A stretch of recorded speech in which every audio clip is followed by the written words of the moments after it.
근데 1분기, 아니 4분기죠. 4분기 실적 나온 거잖아요. 그죠? 4분기가 바닥이지 않을까 뭐 이런 생각을 또 하게 되면 네, 위안을 한번 가져봅니다. 네, 6조. 전순환이 그랬어. 확실하다. 믿는다. 확실하다. 믿는다. 오늘 어제 밤이었나요? 네. 뭐 기조 연설인가요? 뭐 하여튼 뭐 그런 이야기를 또 해줬으니까 네. 저 정도 실적. 근데 숫자가 얼마나 안 좋아진 거냐라는 거는 우리가 보고 가야 되지 않겠나 싶어서 삼성전자의 증권사별 영업이익 컨센서스를 제가 다 한번 뽑아본 겁니다. 크리스마스 다음 날부터 부터 해서 최근까지 해서 증권사들 발표한 내용들을 쭉 한번 보시면 되고요.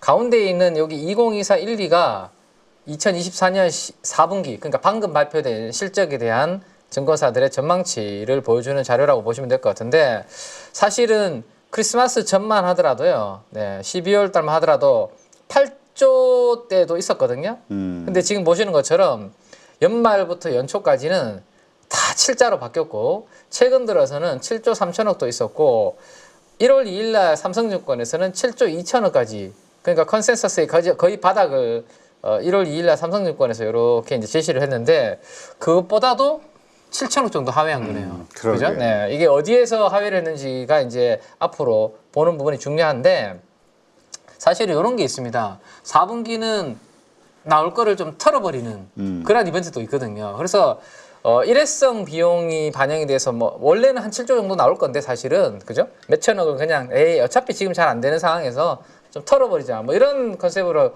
한 거면 사실은 그거는 뭐 펀더멘탈하고는 약간 무관한 거기 때문에 그거는 이제 구체적인 데이터가 이제 조금 나와줘야 되는 부분이라서 왜 애널리스트 분들의 숫자 대비해서 뭐 가장 낮게 제시한 7조 2천억보다도 7천억 정도 약 적게 나왔는지 그거는 한번 나중에 한번 따져봐야 되는 부분들은 있을 것 같아요. 근데 만약에 그게 맞다라면 뭐 비용 다 털어내고 4분기에 원래 1분기가 D램의 뭐 약간의 바닥을 형성한다면 주가는 이번에 이 실적으로 인해서 지난번에 뭐 그 5만 원 잠깐 깼다가 막 그랬잖아요. 그죠? 49,000원 뭐 했는데 그렇게까지 이벤트는 저는 벌어지지 않을 거다라는 생각이기 때문에 어차피 뭐 좀 5만 원 초반에서 이제 바닥을 잡아주는 분위기였고 다만 요즘에 이제 외국인 수급도 좀 좋아지다 보니까 살짝 올라오는 그런 분위기에서 약간의 뭐 기간 조정을 좀 더 만들어주는 그런 부분이지 뭐 전저점에 지난번에 막 최악을 깨고 내려가는 그런 그림은 아니니까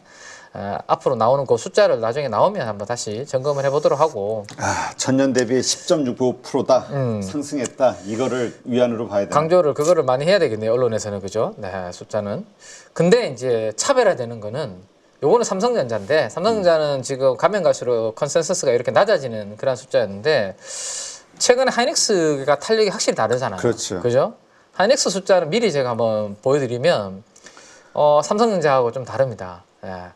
오히려 이 7조 원대도 있었는데 최근 들어서는 8조 원대를 이렇게 제시하는 애널리스트분들이 1월 달 들어와서 연초 들어와서는 나타나면서 하이닉스는 오히려 4분기 실적이 견조할 수 있고 1분기도 숫자가 증액이 될 수 있는 그런 가능성이 지금 좀 만들어지면서 역전이 돼버렸네요. 그죠? 네. 하이닉스가 만약에 이 8조대 숫자가 그대로 나오고 삼성전자가 지금 6조 5천억 나왔으니까 영업이익으로 이제 뒤집힌 겁니다. 그죠? 네, 뒤집힌 거기 때문에 반도체만 놓고는 또 어떻게 될지는 나중에 이제 분해를 해봐야 되는데 아무튼 전체 삼성전자 영업이익과 SK 하이닉스의 영업이익이 이번 4분기에 뒤집힐 가능성이 일단 높아졌고 하이닉스는 최근에 컨센서스 전망치가 그래도 삼성전자보다는 조금씩 올라가고 있는 그런 부분들도 있다.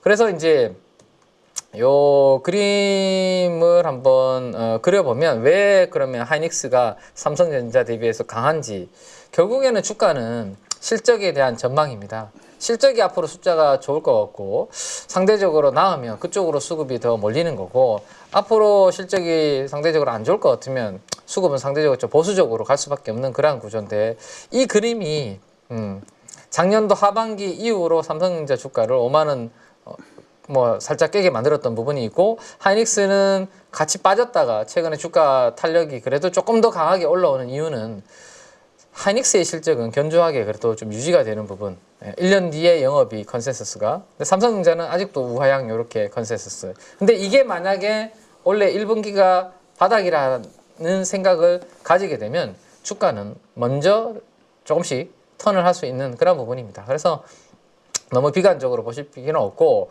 대신에 하이닉스가 상대적으로 단기적으로는 조금 더 주가는 강한 그런 그림은 실적 때문이다라는 건 알고 계셔야 되고 젠슨왕의 그 코멘트가 오늘 삼성전자의 주가를 얼마나 이제 해줄지 그게 이제 핵심이 되겠죠. 오늘 하루는. 그래서 그 정도 한번 분위기 보시면 될 것 같고 대신에 제가 이제 조금 길게 봤을 때 걱정하는 부분은 요겁니다.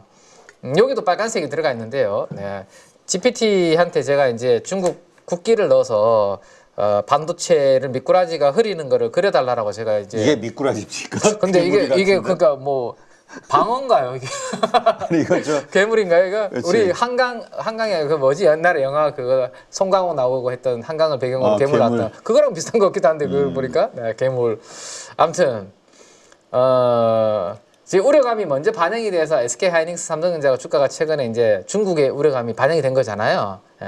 근데 이게 지난번에도 제가 말씀드렸지만 CXMT의 원가 자체가 우리나라 삼성전자 메모리, 하이닉스 메모리 대비해서 30%, 40%가 더 비싸다. 그러니까 판매가는 똑같은데 그렇기 때문에 우리가 커머더티라고 부르죠. 상품이라고 부르죠. 반도체는 그죠? 스페셜티가 아니라 레거시는. 근데 그래서 원가를 얼마나 이거를 낮추느냐 요 싸움이거든요. 메모리는. 근데 예를 들어서 삼성과 하이닉스가 여기 있는데 중국의 반도체는 여기에 있어. 그러면 남는 게 없는 거죠. 남는 게 없거나 오히려 마이너스를 만들어서 팔고 있는 거거든요. 그래서 이걸 얼마나 이제 버티느냐 싸움이고 이 중국 정부에서 저는 보조금을 이번에 보시는 것처럼 스마트폰에 주고 IT 제품에 주고 부동산 아닙니다.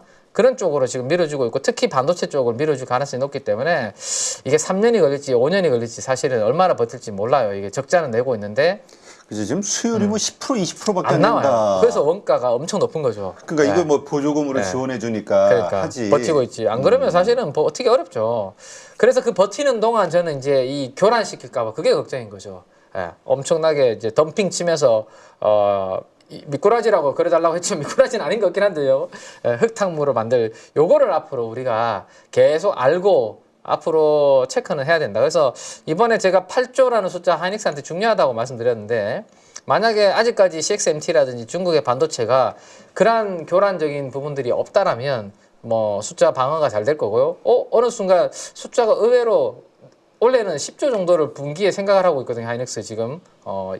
그래서 연간 40조를 시장에서는 생각을 하고 있어요. 근데 이게 안 되고 만약에 내려오는 그러면 중국 메모리 업체들 때문에 만들어질 가능성이 있거든요. 그래서 지금 당장은 아니지만 앞으로 얼마나 교란시키는지 그로 인해서 영향을 받는지는 계속 체크는 할 필요가 있겠다 정도만 오늘 반도체는 말씀을 드리고 여러분 지금 계좌 안녕하십니까? 언제까지 물린 종목들 바라만 보실 거예요.